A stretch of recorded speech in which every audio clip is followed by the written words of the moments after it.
what is optimal for a natural trainee will still work great for a steroid user. What's up? 筋肉翻訳です。さあ今日はナチュラルと〇〇の体の反応の違い見ていきましょう。筋トレを進めていくと見たり聞いたりする機会が増えてくると思います。でも何かを使うことによってどんな特徴が変わるのか、そのことについてクリスチャンさんが話をしてくれています。今回の動画では副作用については話が出てきません。副作用については別の動画であるので概要欄から見てみてください。今回クリスチャンさんが話していることを理解できると YouTube などで紹介されているトレーニングプランなどがナチュラル向けかどうか判断できるようになります。ぜひ最後まで見て理解してみてください。どうぞ。You're basically changing the physiology of your body. So the body doesn't respond at all the same way to training. And you don't need to do the same type of training for maximum growth. So I will put a caveat and say that what is optimal for a natural trainee will still work great for a steroid user. But the opposite is not true. The program that works good on a steroid user might not work at all for a natural trainee. It might actually lead to loss of muscle. I'll explain why.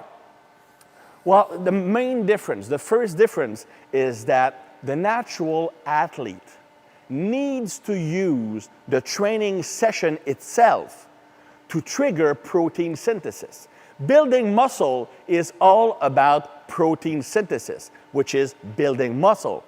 And the drug user, the person using performance-enhancing drugs, is basically in a state of elevated protein synthesis 24/7, because that's what steroids do. They increase the rate of protein synthesis. So these people do not need to trigger maximum protein synthesis with the workout because it's already elevated. So right off the bat, any kind of training they do will work because protein synthesis is already on. Somebody who's natural, its normal state is a state of homeostasis.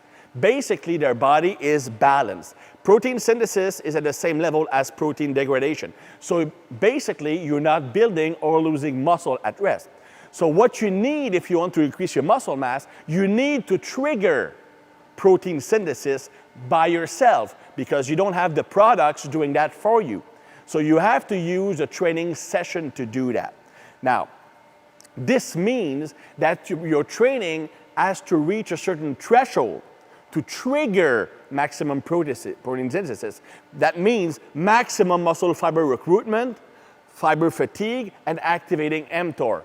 That's all fine and well. But the big problem is that you cannot afford to do anything that will inhibit protein synthesis because all you have when you're natural to trigger protein synthesis is the workout. If you decrease the protein synthesis from the workout, then you don't have any opportunity during the week to make it better.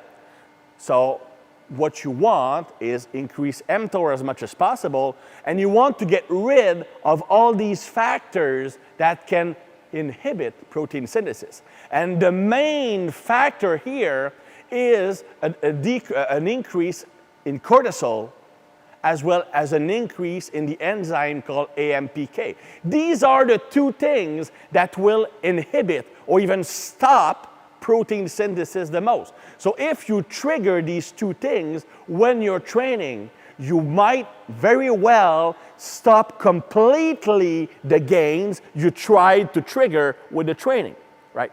So cortisol, why does it go up? Cortisol goes up because when you're training, you need to mobilize fuel, energy that is stored in the muscle or in the fat cells. The more energy you need to mobilize, the more cortisol you release. Now, cortisol will stop or greatly reduce protein synthesis, and it will also increase the expression of the myostatin gene. The more myostatin is expressed, the less muscle your body will allow you to build. So cortisol will stop muscle mass from growing with these two mechanisms.